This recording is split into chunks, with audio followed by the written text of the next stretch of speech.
It's 6:30 a.m. on October 7th, and things are getting into full swing at the Nova Festival in the south of Israel.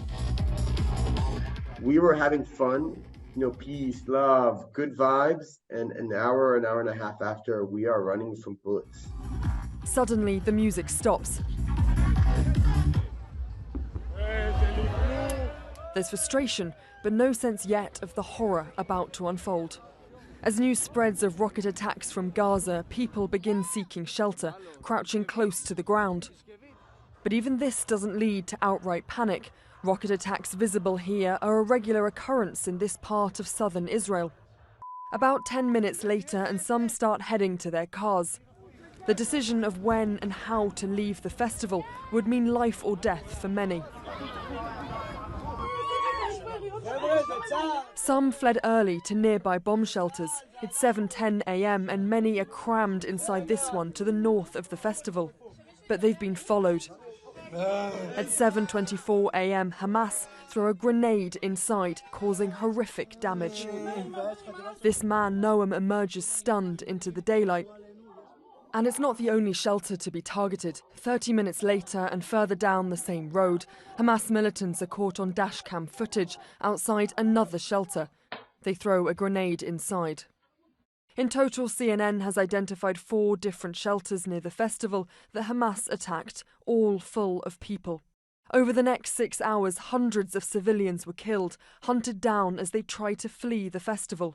By examining over 50 videos of that morning and speaking to 12 survivors, CNN has established that Hamas surrounded the festival, blocking 3 approaches to the south, north and west, forcing people to flee across the fields to the east. Even then, they were hunted. It's now 8:15 a.m. and Gal Buchspan survives along with others by running across the fields. He's pictured here in the white t-shirt.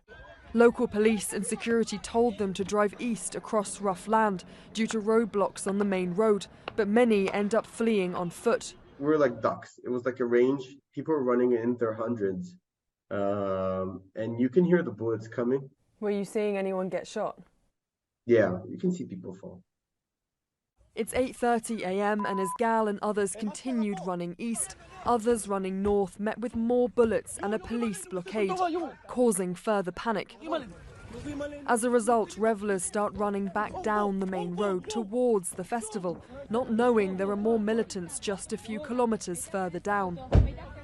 On that same road, chilling dashcam footage shows Hamas militants shooting directly at an approaching car just an hour earlier.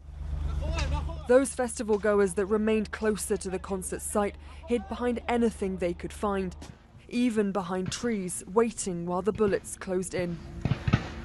Many did not survive. 260 are reported dead, but that toll could rise. Just 3 hours after the start of the massacre at 9:39 a.m, videos emerge of some festival goers already held hostage in Gaza. This man still wearing a festival wristband, and another visibly wearing the security uniform. Their fates remain unknown. Gal and others are still processing the trauma of what they went through. I know people who were like 12 hours in bushes and they didn't move. I know people who tried to hide and they died. Humanity never seen this in the last couple of hundreds of years, since maybe the Holocaust. But this is just horrific. It would be 10 hours until help arrived for some. Others are still missing, feared dead or held hostage in Gaza. The scale of this tragedy may grow greater yet after those 6 hours of horror in the desert.